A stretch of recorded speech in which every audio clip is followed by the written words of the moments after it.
ہمارے رب ہم نے اپنے نفسوں پر ظلم کیا ہے. ربنا ظلمنا انفسنا وان لم تغفر لنا وترحمنا لنکونن من الخاسرین. اے ہمارے رب ہم دونوں نے آدم حوا دونوں ہم دونوں نے اپنے نفسوں پر ظلم کیا ہے. تو نے جس درخت کے پھل کو کھانے سے منع کیا ہے شیطان کے بہکاوے میں ہم آ گئے ہیں اور ہم نے اس درخت کے پھل کو کھا لیا ہے. وَإِن لَّمْ تَغْفِرْ لَنَا اگر تو نے ہماری مغفرت نہ فرمائی وَتَرْحَمْنَا اور ہمارے اوپر تو نے رحم نہ کیا لَنَكُونَنَّ مِنَ الْخَاسِرِينَ تو ہم نقصان اٹھانے والوں میں سے ہو جائیں گے, ہم خسارہ اٹھانے والوں میں سے ہو جائیں گے. دیکھیے نبیوں پر پریشانی آئی, نبی کس کا دروازہ کھٹکھٹا رہے ہیں؟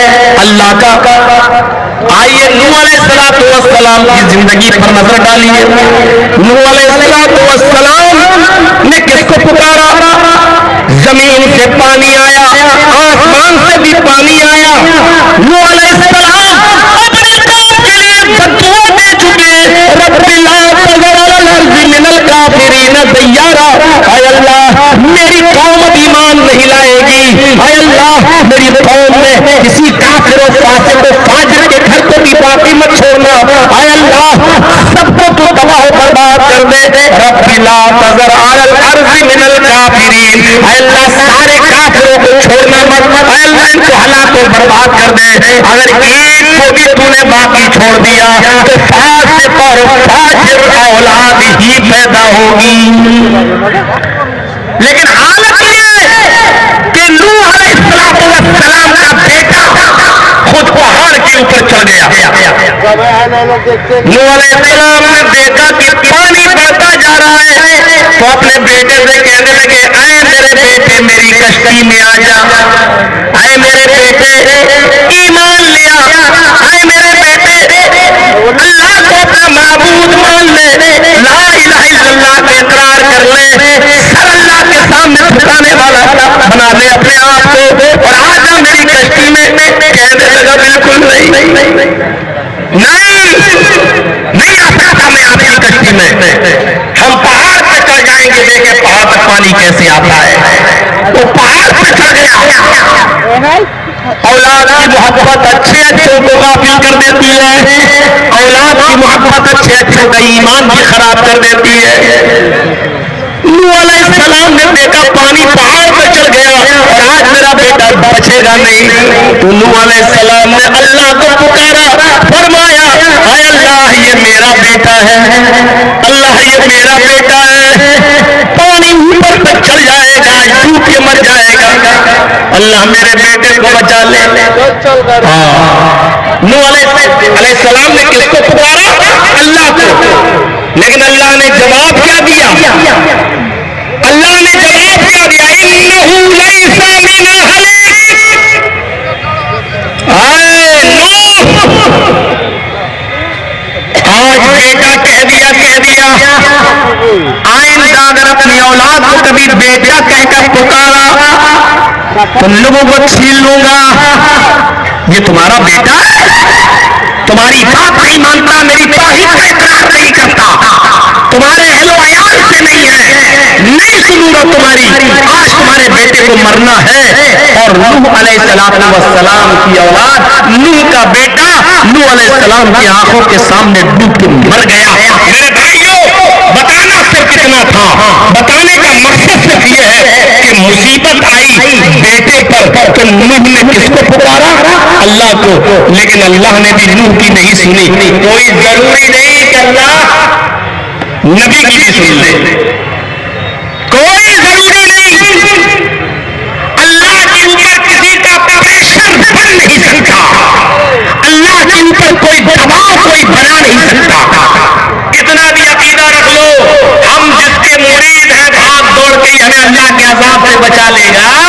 اللہ کے اوپر کسی کا پریشر نہیں بنتا, اللہ کسی کے دباؤ میں نہیں آتا. اللہ اپنی مرضی کا مالک, اللہ کے اوپر کوئی دباؤ نہیں ڈال سکتا ہے, کوئی پریشر. شفاعت کریں گے اللہ کے رسول, لیکن کب؟ جب اللہ اجازت دے گا. ولا یشفع عنده الا باذنہ، اللہ کے سامنے کوئی سفارش کرنے کی بھی ہمت نہیں کرے گا قیامت کے دن مگر جس کو اللہ اجازت دے۔ اللہ کے رسول بھی سفارش کرنا چاہیں گے تو نہیں کر پائیں گے، لیکن جب اللہ اجازت دے گا تب اللہ کے رسول سفارش کرائیں گے۔ اللہ نے اجازت دی، ٹھیک ہے، تب اللہ کے نبی کہیں گے اللہ ان کو بخش دے ان کو۔ تو اللہ کی مرضی، اللہ جتنے لوگوں کو چاہے گا اتنوں کو بخش دے گا، سب کو بخش دے یہ ممکن نہیں۔ وہ چاہے تو بخش سکتا ہے سب کو، لیکن ضروری نہیں کہ وہ سب کو بخشے۔ اور اللہ کے نبی جتنوں کو چاہے اتنوں کو جنت میں لے جائے یہ بھی ضروری نہیں۔ اللہ کے نبی صرف سفارش کریں گے، اللہ جتنوں کو چاہے گا اتنوں کو بخش دے گا۔ میرے بھائیوں اس توحید کو یاد رکھیے گا، ابھی آ رہے ہیں تو واقعہ بہت۔ نوح علیہ السلام نے کہ بیٹے پر مصیبت آئی، نوح نے کس کو پکارا؟ اللہ کو، اور اللہ نے اس کے باوجود نوح کی نہیں سنی، ٹوٹ کے مر گیا نوح کا بیٹا نوح کے سامنے۔ ابراہیم علیہ السلام کی زندگی پر نظر ڈالو، ابراہیم علیہ السلام کی زندگی پر نظر ڈالو، نمرود کے سامنے کھڑے اور حجت ہو رہی ہے، بحث ہو رہی ہے۔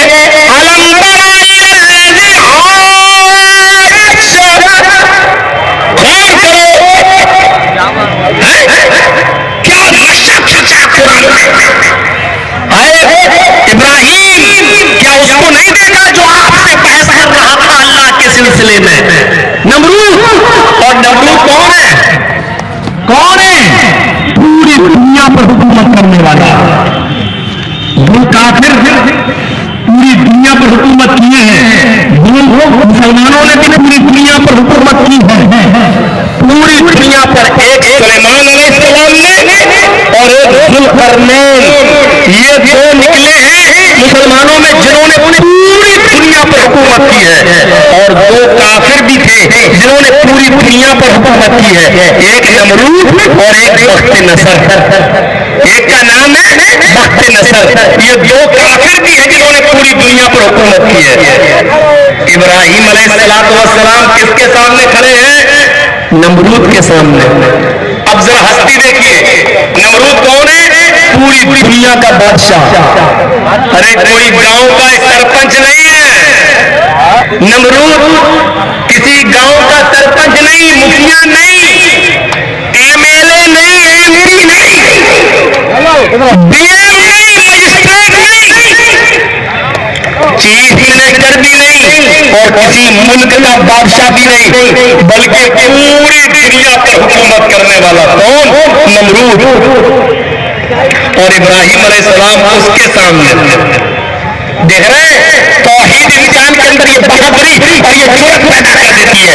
ابراہیم علیہ السلام اس سے کہہ رہے ہیں، نمرود ان کے سامنے ابراہیم علیہ السلام نے نمرود سے کہا ربی الذی یحیی و یمیت، میرا رب تو وہ ہے جو زندگی دیتا ہے اور موت دیتا ہے، میرا رب تو وہ ہے جو زندگی دیتا اور موت دیتا ہے۔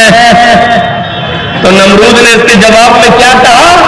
انا اوحی و امید، میں بھی تو زندگی دیتا ہوں اور میں بھی تو موت دیتا ہوں۔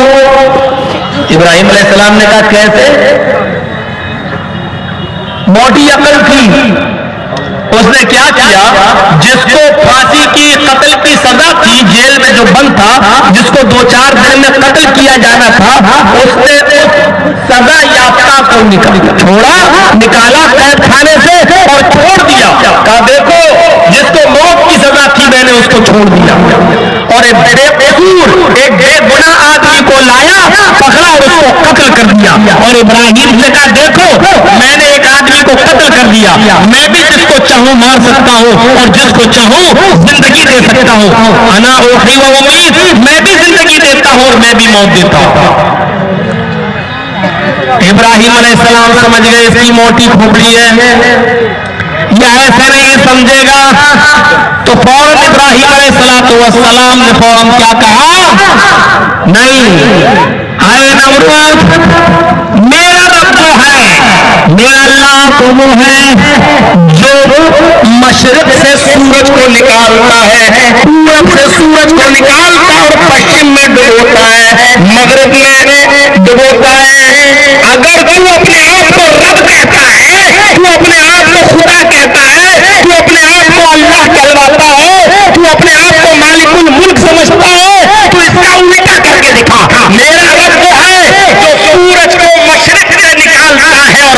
میں ڈبوتا ہے تو مغرب سے نکال کر مشرق میں ڈبو دے میں تجھے خدا مان لوں گا.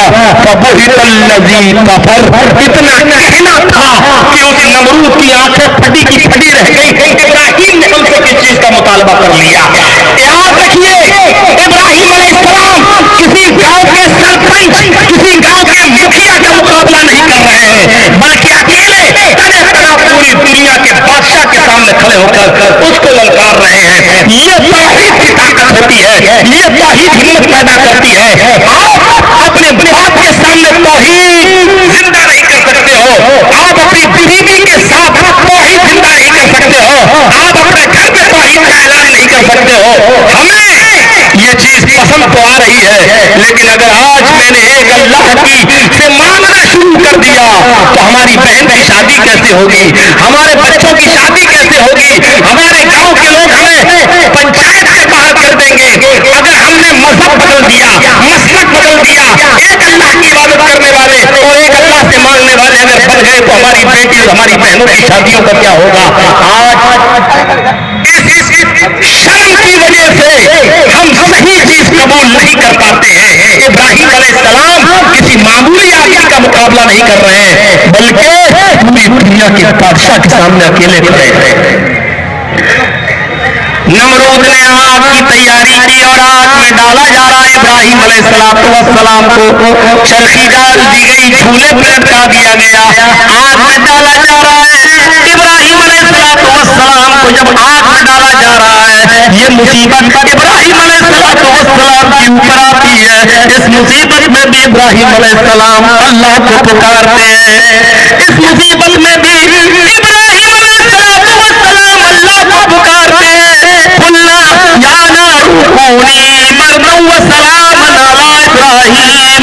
ابراہیم علیہ السلام نے دعا کی, اللہ یہ نمرود مجھے آگ میں ڈال رہا ہے, اگر میں سچا ہوں, اگر میں برحق ہوں, تیرے راہ میں اگر میں صحیح طور پر لڑ رہا ہوں تو اللہ تو میری حفاظت فرما. اوپر سے حکم ہوتا ہے اے آگ تو ٹھنڈی ہو جا میرے بندے ابراہیم پر. کس کو پکارا؟ اللہ. ابراہیم اللہ کو پکار رہے ہیں, نوح اللہ کو پکار رہے ہیں, آدم اللہ کو پکار رہے ہیں, زکریا یحییٰ اللہ کو پکار رہے ہیں, یعقوب علیہ السلام کا بیٹا یوسف, یعقوب کے اور دوسرے بیٹوں نے مل کر یوسف کو کنویں میں پھینک دیا اور کئی سال تک یوسف علیہ السلام کا پتہ نہیں چلا. یعقوب علیہ السلام اپنے بیٹے کے لیے اتنی دعائیں مانگے کہ مانگتے مانگتے ان کی آنکھوں کی روشنی چلی گئی. لیکن کس کو پکار رہے ہیں؟ اللہ کو پکار رہے ہیں. آؤ تمہیں ایک ایسا نقشہ دکھاؤں, جناب محمد حضرت یونس علیہ السلام کا منظر بھی دیکھو, ایوب علیہ السلام کا منظر دیکھو. بیماری ہے, پورے جسم میں کیڑے پڑ گئے, نبی ہے اور پورے جسم میں کیڑے پڑ گئے, جسم سڑ گیا, کیڑے ان کا گوشت کھا رہے ہیں. ارے آپ لوگوں کے پائی پھوڑا ہو جاتا ہے, کبھی زخم ہو جاتا ہے اور زخم سے کیڑے پیدا ہو جاتے ہیں. آج کل تو میڈیکل سائنس بہت ترقی کر چکی ہے, ڈیٹول وغیرہ سے صاف کر لیا گیا. آج کل تو کیڑوں کو مارنے کی دوائیں, اینٹی بایوٹک دوائیں بھی آ گئی ہیں. ایوب علیہ السلام کے پورے جسم میں کیڑے, اس بیماری سے شفا یابی کی دعا. نبی ہے, پریشانی آ رہی ہے, نبی اپنی پریشانی دور نہیں کر پا رہا ہے, اللہ کو پکار رہا ہے. ایوب علیہ السلام بھی اپنی پریشانی کے لیے اللہ کو پکار رہے ہیں. یونس علیہ السلام سمندر کا سفر کر رہے ہیں, اللہ نے حکم نہیں دیا تھا, اللہ نے کہا تھا بستی چھوڑ کے مت جاؤ.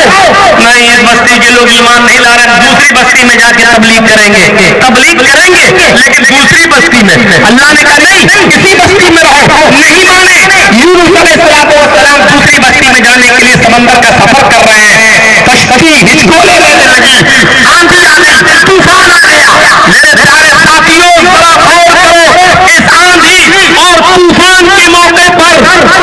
ناؤ چلانے لگا، کہنے لگا اللہ کا کوئی نافرمان بندہ اس کشتی میں بیٹھا ہوا ہے، اچھا پھر کیا کیا جائے؟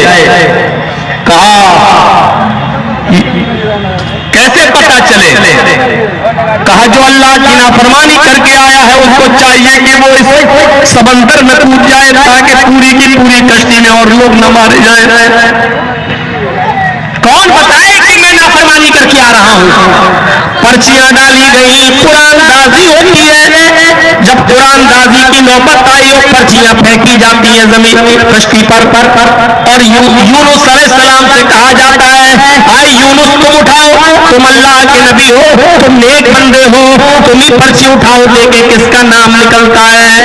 قرآن دازی ہوتی ہے، حضرت یونس علیہ السلام نے پرچی اٹھاتے ہیں، 50 لوگوں میں جب پرچیاں ڈالی جاتی ہیں اور یونس علیہ السلام پرچی اٹھاتے ہیں تو یونس علیہ السلام کو کیا معلوم تھا کہ پرچی میں میرا ہی نام نکلے گا؟ جیسی پرچی کھولی جاتی ہے یونس علیہ السلام کا نام آتا ہے۔ اللہ نے یہ ظاہر کر دیا ہے یہی ہے جو میرے حکم کے بغیر کشتی میں بیٹھا ہوا ہے۔ سارے کے سارے لوگوں نے مل کر یونس علیہ السلام کو سمندر میں پھینک دیا، ادھر سمندر میں پھینکا، قرآن کیا کہتا ہے فَالْتَقَمَهُ الْحُوتُ، ادھر مچھلی نے ان کو اپنے پیٹ میں نگل لیا۔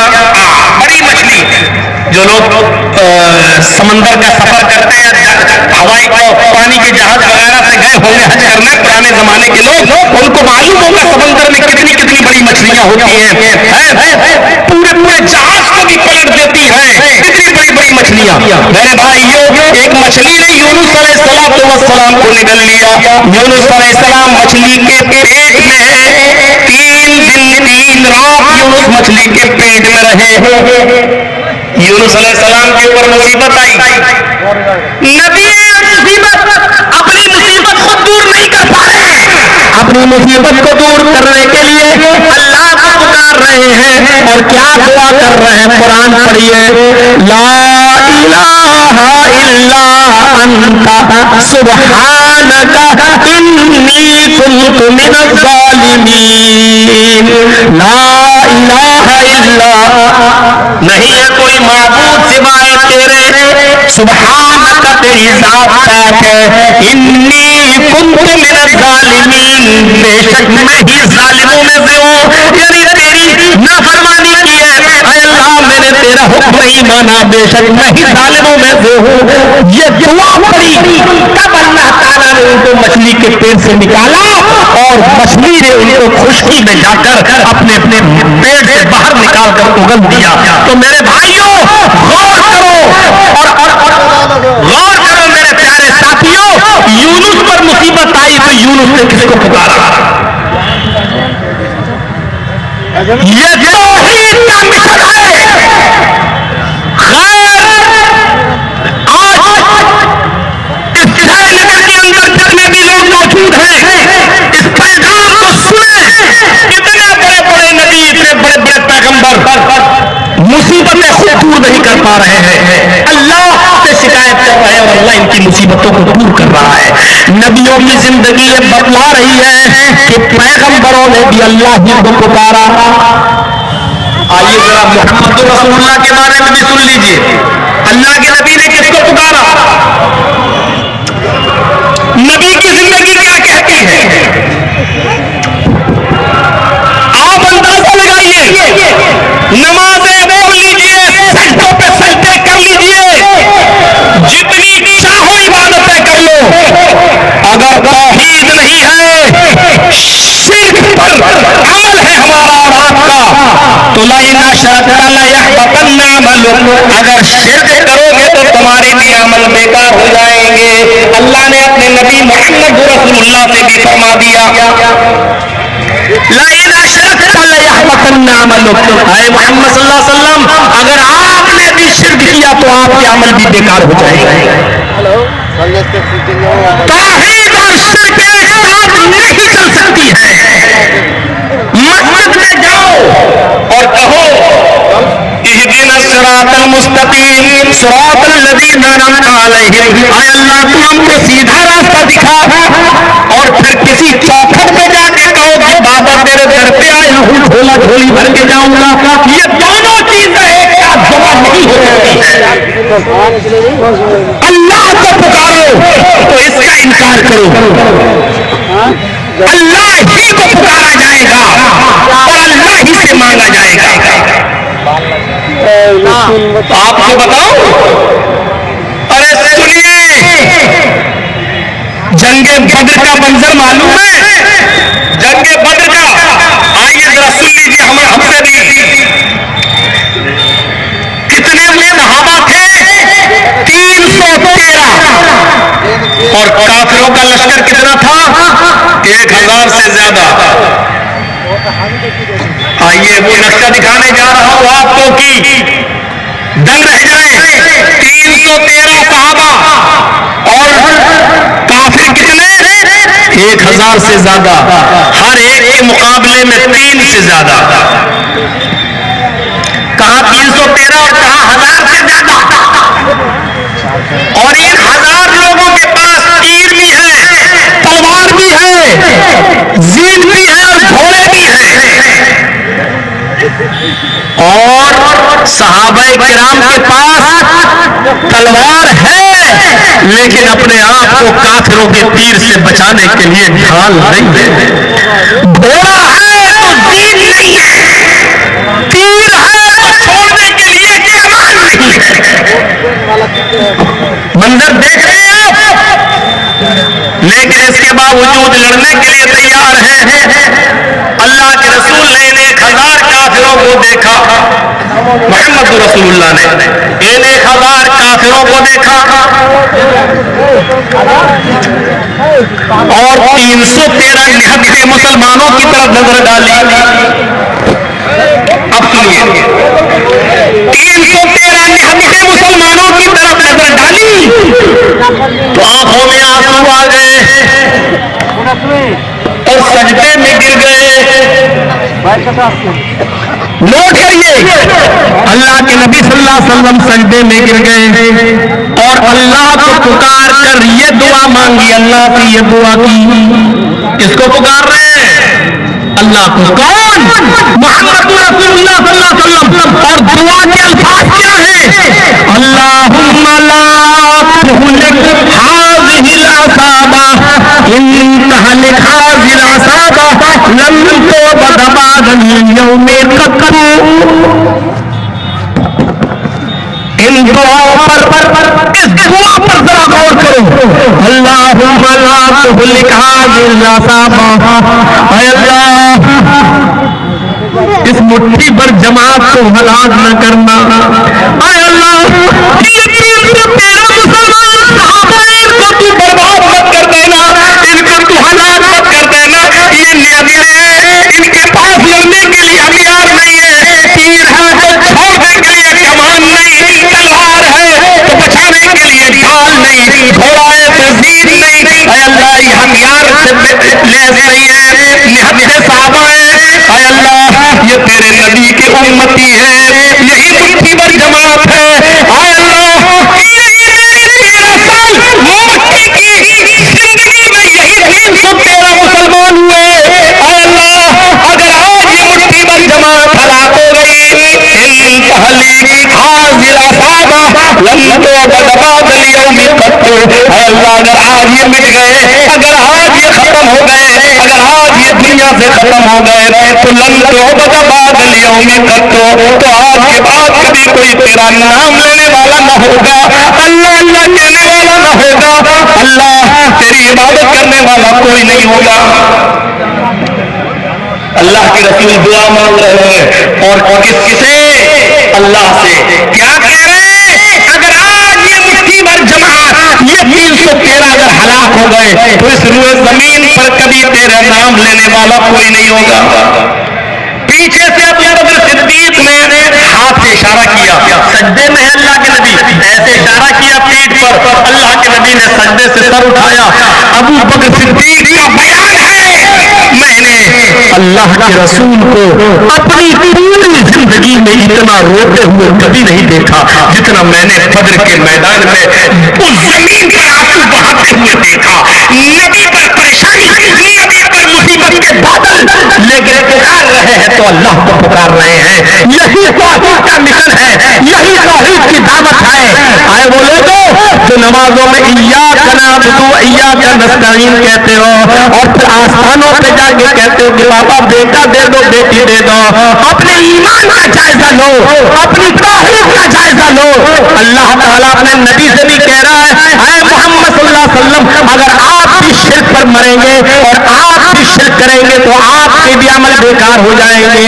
لَيَحْبَطَنَّ عَمَلُكَ, تو آپ کے عمل بھی ختم ہو جائیں گے, نیست و نابود ہو جائیں گے, آپ کے عمل بھی برباد. توحید اور شرک ایک ساتھ نہیں. کتنے بھی حج کر لو, کتنی بھی زکات دے دو, کتنی بھی نیکیاں کر لو, کتنے بھی نفلی روزے رکھ لو, کتنی بھی نمازیں پڑھ لو, اگر شرک ہے ہماری زندگی میں ہمارے عمل بیکار. اس لیے کوشش کیجیے اپنی زندگی کو شرک سے بچانے کی, کوشش کیجیے اپنی زندگی کو شرک سے بچانے کی. شرک چیونٹی کی چال سے بھی زیادہ باریک ہوتا ہے.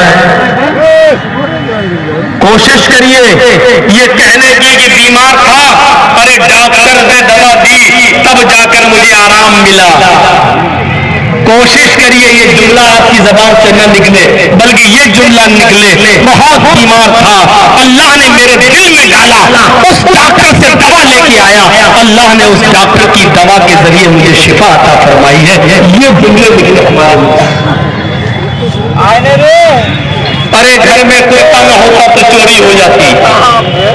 یہ جملہ نہ نکلے, یہ جملہ نکلے کہ اللہ نے کتے کے ذریعے میرے گھر کی چوری بچوا دی.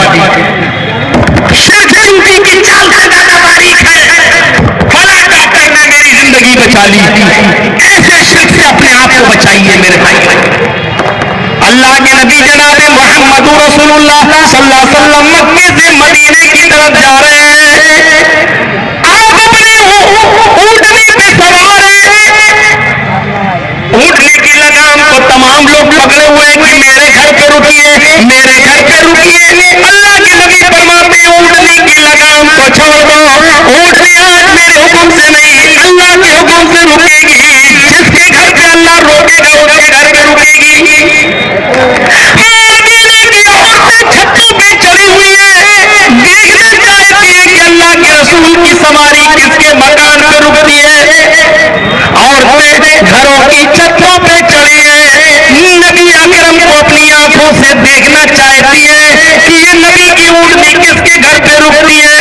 اسی مدینے میں چھوٹی چھوٹی بچیاں ڈھول بجا رہی ہیں, دف بجا رہی ہیں. 5-5 سال کی بچیاں ہیں, 6-6 سال کی بچیاں ہیں, دف بجاتے ہوئے کہہ رہی ہیں فضل علینا من ثنیات الوداع وجب الشکر علینا ما دعا للہ داعی. اللہ کا شکر ہے کہ آج 14ویں رات کا چاند مدینے میں نمودار ہوا ہے, فاران کی چوٹیوں سے چمکا ہے, آج مکے سے مدینہ تشریف لایا ہے. ہم تو اللہ کا شکر ادا کریں گے جتنا ہو سکے گا. اور ان بچیوں نے گیت گاتے گاتے یہ شعر بھی پڑھ دیا, وفینا نبی یعلم ما فی غد. آج تو مدینے میں ایک ایسا نبی آ گیا ہے جو کل کی بات بھی جانتا ہے, کل کیا ہونے والا ہے وہ بھی جانتا ہے. اللہ کے رسول نے جب یہ سنا کہ ان بچیوں نے یہ کہا کہ ایک ایسا نبی ہے جو کل کی بات بھی جانتا ہے, اونٹنی سے اتر گئے, ان بچیوں کے پاس آئے, فرمایا دعی حاضر کلمات, اے بچیوں یہ جملے مت پڑھو جو پہلے پڑھ رہی تھی وہی پڑھو. اللہ کی قسم میں کل کی بات نہیں جانتا, مجھے نہیں معلوم کہ کل میرے اور تمہارے ساتھ کیا کیا جائے گا. کل کا علم تو صرف اللہ کو ہے.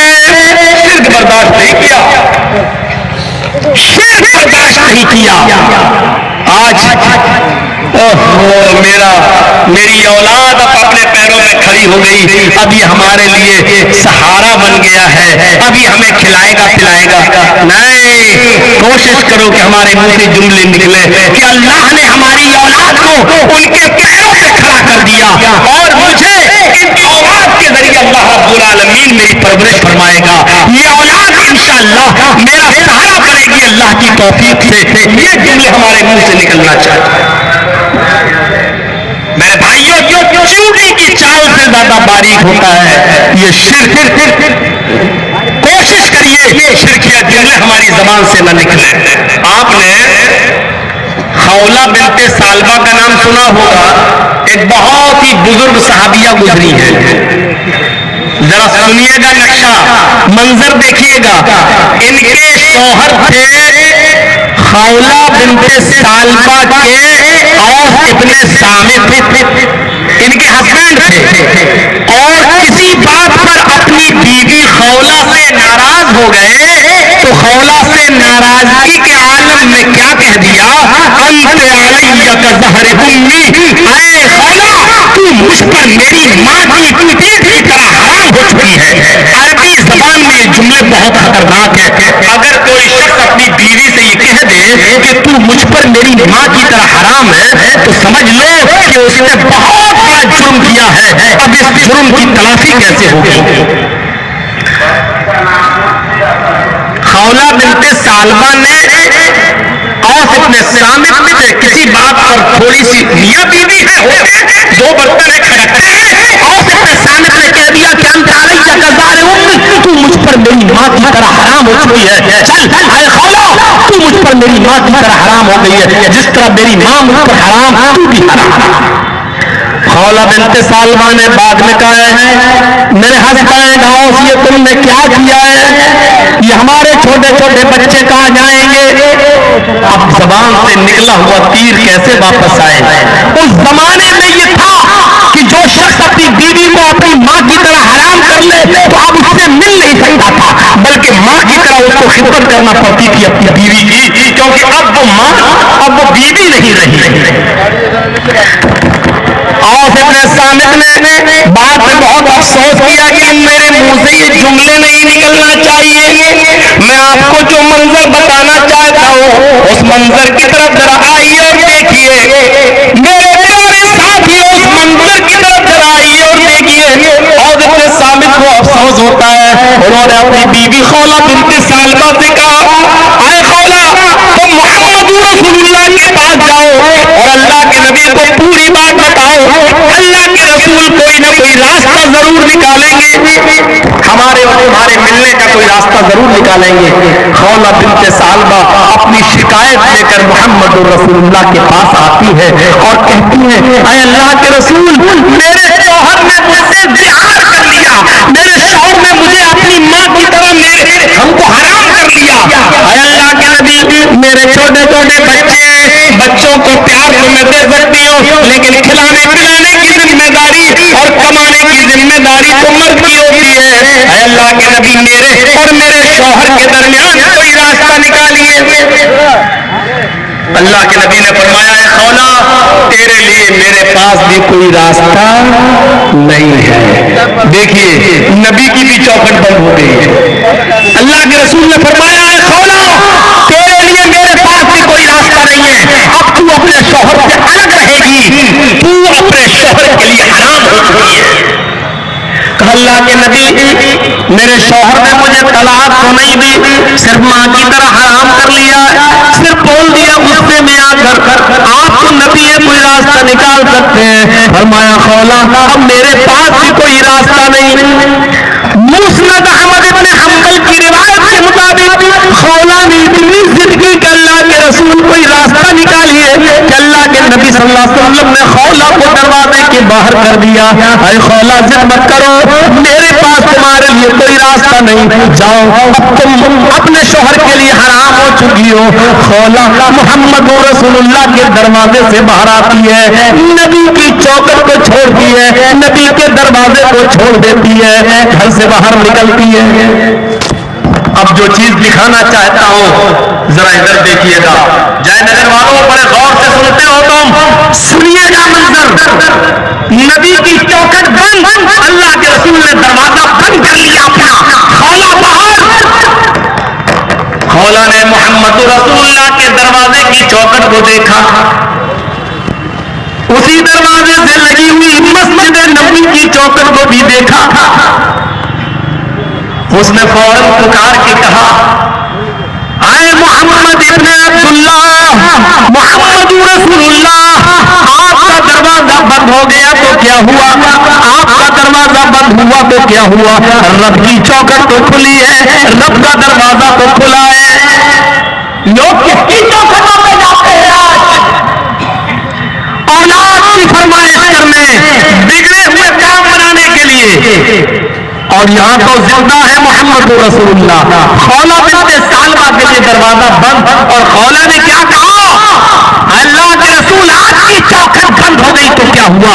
رب کی چوکھٹ تو کھلی ہے، وہ مسجد نبوی کے اندر داخل ہوتی ہے، اندر جاتی ہے، اس کنویں کے پانی کو کھینچتی ہے، اس نے وضو بنایا، وہیں پر 2 رکعت نفل نماز پڑھی، اور 2 رکعت نماز پڑھنے کے بعد رفع یدیہ الی السماء، اس نے اپنے ہاتھوں کو آسمان کی طرف اٹھا دیا۔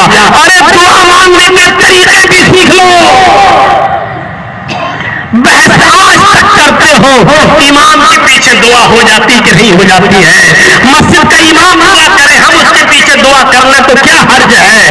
مسجد کا امام دعا اگر نہیں کرتا ہے تو کچھ لوگ مسجد کے امام کو بھگاتے ہیں مسجد سے، جاؤ تمہیں تمیز نہیں آتی ہے، تم دعا نہیں مانگتے ہو۔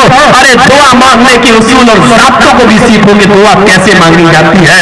خولہ بنت ثعلبہ نے وضو بنایا، 2 رکعت نفل نماز پڑھی، رفع یدیہ الی السماء، اپنے دونوں ہاتھوں کو آسمان کی طرف اٹھا دیا، اور اپنے رب کو پکار کر دعا کرنے لگی۔ اے اللہ، میرے اور میرے شوہر کے درمیان کوئی راستہ نکال۔ اے اللہ، تیرے نبی کی چوکھٹ بھی بند ہو چکی ہے۔ اے اللہ، تیرے نبی کا دروازہ بھی بند ہو چکا ہے۔ اے اللہ، تیرے نبی کا دروازہ بھی بند، تیرے نبی کی چوکھٹ بھی بند ہو چکی ہے۔ اے اللہ، میرے شوہر نے مجھے اپنی ماں کی طرح حرام کر لیا ہے، میرے چھوٹے چھوٹے بچے ہیں۔ اے اللہ، اگر تو نے میری دعا نہ سنی، تو نے میری فریاد نہ سنی تو میں کہاں جاؤں گی؟ عرش والے نے خولہ بنت ثعلبہ کی دعا کو سن لیا، عرش والے نے خولہ بنت ثعلبہ کی دعا کو قبول کر لیا۔ سنیے میرے ساتھیوں، ابھی خولہ بنت ثعلبہ کے ہاتھ نیچے نہیں ہوئے تھے، ابھی اس نے دعا ختم نہیں کی تھی کہ اللہ تعالیٰ نے جبرائیل علیہ السلام کو بھیج دیا۔ جبرائیل دنیا میں آتے ہیں اور محمد رسول اللہ صلی اللہ علیہ وسلم پر قرآن کی آیتیں نازل فرماتے ہیں۔ اللہ تعالیٰ نے قرآن کی آیتوں کے ساتھ جبرائیل امین کو بھیجا۔ قد سمع اللہ قول التی تجادلک فی زوجہا وتشتکی الی اللہ۔ قد سمع اللہ قول التی تجادلک، اے محمد صلی اللہ علیہ وسلم، اللہ نے اس عورت کی گفتگو کو سن لیا، اللہ نے اس عورت کی بات کو سن لیا۔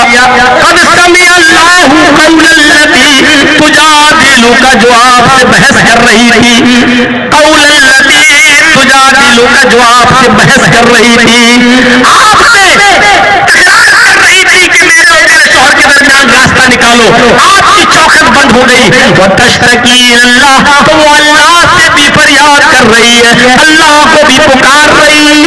جاؤ، اس ایک عورت کی دعا اللہ رب العالمین نے سن لی، اور اس ایک عورت کی دعا سے اللہ نے پوری دنیا کی تمام عورتوں کے لیے مسئلہ بدل دیا، اس کا حل نکال دیا۔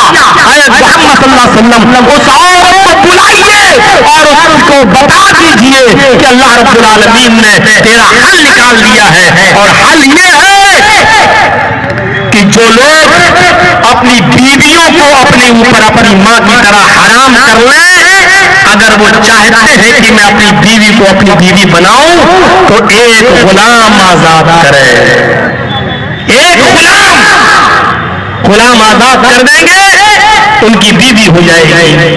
اور اگر غلام آزاد کرنے کی طاقت نہیں ہے تو 60 روزے رکھیں، 60 روزے جیسی رکھ لیں گے، کہیں پر پہ کنٹینیو لگاتار، بیچ میں کوئی کوئی ناگا نہیں ہونا چاہیے. بیمار ہو جائے تو الگ بات ہے, کوئی شرعی عذر ہو تو الگ بات ہے, لیکن اگر بیمار نہیں ہے, شرعی عذر نہیں ہے, تو کنٹینیو لگاتار 60 روزے, اور 60 روزے جیسے ختم ہوں گے تم اس کو اپنی بیوی بنا سکتے ہو.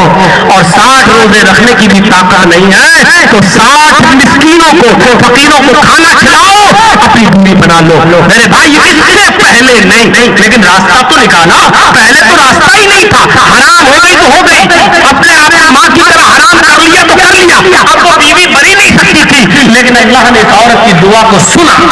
یہی وہ عورت ہے, ایک مرتبہ ایک پل کے اوپر لاٹھی دے کر کھڑی تھی, حضرت عمر فاروق کا گھوڑا آ رہا تھا. اس عورت نے اشارہ کیا, عمر رک. حضرت عمر رک گئے. خولہ بنت ثعلبہ نے انگلی کے اشارے سے کہا عمر گھوڑے سے اتر. حضرت عمر گھوڑے سے اترے. اس عورت نے ان کے کان میں کچھ کہا, حضرت عمر نے اس کی خواہشوں کو فوراً پورا کیا. صحابہ کہنے لگے امیر المومنین اتنے بڑے خلیفہ ہو کر, اتنے بڑے امیر المومنین ہو کر ایک معمولی عورت نے آپ کو ٹوکا اور آپ رک گئے. اس نے گھوڑے سے اتارا, آپ اتر گئے, اور آپ نے اپنا کان اس عورت کے منہ سے لگا کر اس کی گفتگو کو سن لیا. ارے اس کو دربار خلافت میں بھی بلا سکتے تھے, اس کو اپنے پاس بھی بلا, آؤ, یہ بھی کہہ سکتے تھے چلو آؤ تمہیں کوئی کام ہے تو میرے دربار میں آنا. آپ نے اس کی آواز کو سنا, اتر گئے, اپنے گھوڑے سے اس کے پاس چلے گئے. حضرت عمر نے روتے ہوئے فرمایا اے میرے ساتھیو, یہ کوئی معمولی عورت نہیں ہے, یہ وہ عورت ہے جب اس نے پکارنا شروع کیا تو ساتھ میں آسمان پر بیٹھا ہوا عرش کے اوپر لگی ہوئی کرسی پر بیٹھا ہوا اللہ تبارک و تعالیٰ بھی اس عورت کی فریاد کو, اس کی دعا کو رد نہ کر سکا. اس عورت کی دعا کو ساتھ میں آسمان پر عرش والے نے بھی اس کی دعا کو قبول کیا تھا, اور محمد رسول اللہ کے پاس جبرائیل کو بھیج کر راستہ بدل دیا, بتا دیا تھا. اس عورت کے لیے ہم نے راستہ بنا دیا ہے. اس عورت کی گفتگو کو جب عرش والے نے نہیں ٹالا ہے تو عمر کی کیا مجال جو اس کی گفتگو کو نہ سنے, پھر عمر کی کیا مجال جو اس کی گفتگو کو چھوڑ دے. میرے بھائیو, یہ خولہ بنت ثعلبہ تھی. ہم کہاں ہیں؟ ہم نے توحید کو سمجھا نہیں. ہم یہ جانتے ہیں بس نماز پڑھو اور شرک کرتے رہو. میرے بھائیو یاد رکھنا, ان اللہ لا یغفر ان یشرک بہ ویغفر ما دون ذلک لمن یشاء. اللہ رب العالمین تو وہ ہے جو شرک کو کبھی معاف نہیں کرے گا, اور شرک کے علاوہ جس کو بھی چاہے گا معاف کر دے گا. اس لیے کوشش کریے کہ جب موت آئے تو اس حال میں آئے کہ ہم اللہ کے ساتھ کسی کو شریک نہ کرتے ہوں, کیونکہ اللہ کے نبی نے فرمایا وَمَن مَاتَ لَا يُشْرِكُ بِاللَّهِ شَيْئًا, جو اس حال میں مرا کہ وہ اللہ کے ساتھ کسی کو شریک نہیں کرتا تھا تو وہ جنت میں جائے گا. اس کا مطلب کیا ہوا؟ شرابی تھا, جواری تھا, کبابی تھا, پھر بھی جنت میں جائے گا. وہ جائے گا, شرط یہ ہے کہ وہ شرک نہیں کرتا ہو. جہنم میں اپنے گناہوں کی سزا پائے گا, چوری کی سزا جہنم میں پائے گا, زنا کی سزا جہنم میں پائے گا, شراب نوشی کی سزا جہنم میں پائے گا. لیکن چونکہ وہ توحید پہ مرا, شرک نہیں کرتا تھا, اس لیے سزا پانے کے بعد پھر نکالا جائے گا اور جنت میں داخل کیا جائے گا. لیکن وہ جنت میں جائے گا. لیکن اگر کوئی آدمی 5 وقت کا نمازی, تہجد گزار, روزوں میں روزے بھی رکھتا, حج بھی کیا, لیکن شرک بھی کرتا ہے تو وہ کبھی بھی جہنم سے نہیں نکالا جائے گا. جہنم سے کبھی بھی نہیں نکالا جائے گا. میرے بھائیوں یاد رکھیے, ہر فرض نماز کے بعد آپ اس دعا کو اپنا وظیفہ بنائیے. فرض نماز جب بھی پڑھیے تو یہ دعا بھی پڑھا کریے فرض نماز کے بعد, اللہم لا مانع لما آتیت ولا معطی لما منعت ولا ينفع ذا الجد منک الجد. جانتے ہو کتنی بڑی توحید ہے؟ اللہم لا مانع لما آتیت, اے اللہ تو اگر کسی کو کوئی چیز دینا چاہے تو ساری کائنات مل کر چھیننا چاہے تو نہیں چھین سکتی ہے. ولا معطی لما منعت, اور اگر کسی سے کوئی چیز چھین لے تو ساری کائنات اس کو دینا چاہے تو نہیں دے سکتی ہے. زندگی اور موت کا مالک کون ہے؟ میرے بھائیوں یہ مت سمجھو یہ تو بہانہ ہے, ہاسپٹل یہ بہانہ ہے, جھاڑ پھونک, ورنہ موت کا جب وقت آ جاتا ہے تو موت اپنے وقت پر آ جاتی ہے. یاد کرو جب ایک کاہن نے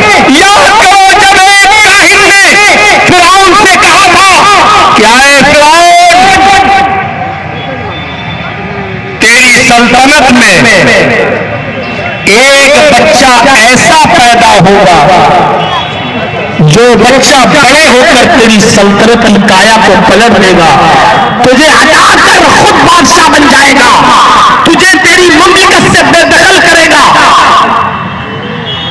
تو فرعون نے مسکراتے ہوئے کہا تھا، اے کاہن، ہم کسی بچے کو زندہ رہنے دیں گے تب نا۔